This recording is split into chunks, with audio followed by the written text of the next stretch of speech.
D-Lo for boxing.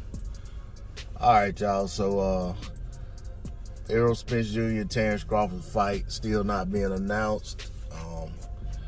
You know, you scroll down through YouTube, you look at your notifications, you go on any other social media site, you see a litany of quotes and different breaking news, updates, headlines, whatever. I always call it sensationalized titles is what I see a lot of. You got guys going around saying, "Oh, the fight isn't made because, you know, one minute it's Terence Crawford's demanding a rematch and that's holding up the fight. The next minute the venue is an issue. That's why the fight isn't made.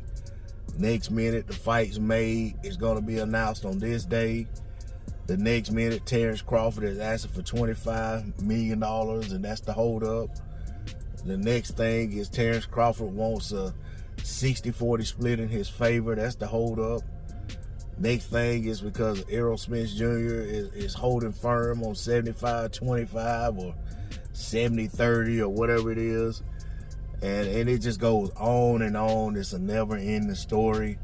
I cannot wait for this fight to either be announced as a done deal or for it to be deaded altogether. And they just go ahead and announce another fight for Spence, and we see what happens with Crawford. As bad as I want this fight, I've grown tired of all of the nonsense.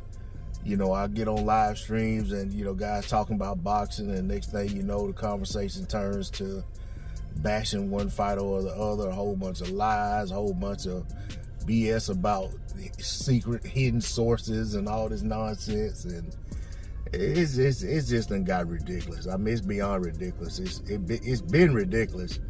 That was one of the reasons that I wanted this fight to happen a long time ago, because I had the foresight to know that the longer the fight lingered on, the worse it would get in terms of things like this. I knew that if it lingered on a long period of time, we find ourselves in a situation where you'll have all type of, you know, unrest within the fan bases of each fighter, but also just within boxing in general.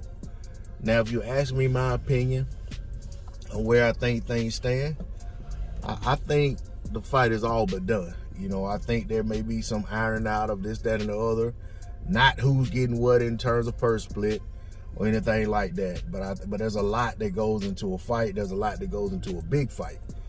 And I feel like there, you know what I'm saying, there may be some things being ironed out. They may be waiting for the optimum time to announce the fight, because all of that has a lot to do with the eyes and attention that gets paid to the fight. But I definitely believe the fight's gonna happen. Now that doesn't mean that something can't come up and cause the fight not to happen. But I don't think the fight is in delay because of anybody arguing over purse splits. I don't think the announcement's in delay because of anybody arguing over venues. I don't think it's in delay because of anybody arguing over a rematch clause, anything of that nature. I think all of it, I honestly feel like if any of those things were the issue, at this point, if you still, as long as this fight's been supposedly being negotiated, if you're this far into it and you're still going back and forth about purse demands, and you're still going back and forth about venues and guarantees, at this point, it's time to walk away from the fight. And quite honestly, I think they would have been walked away from the fight. You know what I'm saying?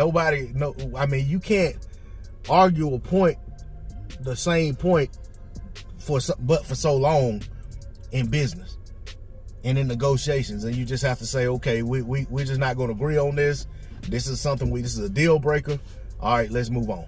So I think it's silly for people to be still talking about this stuff as if it's some type of breaking news, and if they have some sources that's saying that this is what it is and this is what it ain't, and so forth and so on. I mean, the reality is that you know what I'm saying, it takes a while to put together this type of fight, but at the same time, if it's put together, there is no law that says that PBC has to come out and announce that the fight's a done deal. They announce it when they get ready to announce it. And these fighters, knowing how PBC does business with the NDAs and things like that, you know, I don't think these fighters are in a position to where they could come out and say, hey, the fight's pretty much done. You know what I'm saying? I don't think they have I don't think they have the authority to announce a fight.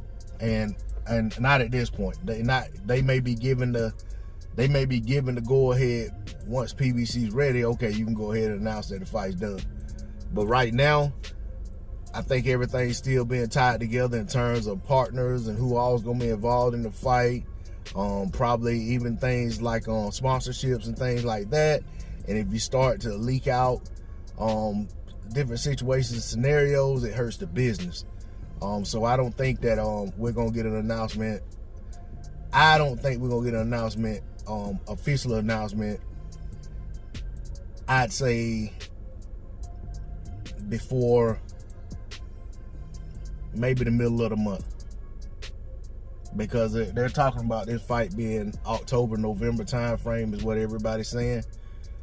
So I don't think they're gonna announce it, but before the middle of July, maybe the end of July. But if they do, that'd be great. I was here 4th of July. That's tomorrow. Maybe they do announce it, you know, after the 4th. Usually stuff like that happens. These type of announcements happens after another event. So we'll see what happens. But I'm optimistic that the fight's gonna be made. But like I said, if they can't get it made, you know what I'm saying, just move on from it. You know what I'm saying? And these fans can argue over whose fault it was from now to the end of time. You know what I'm saying, or whatever. But that's all I got on it. D-Lo 404 Boxing. Like, share, comment, subscribe. I'm out. Peace.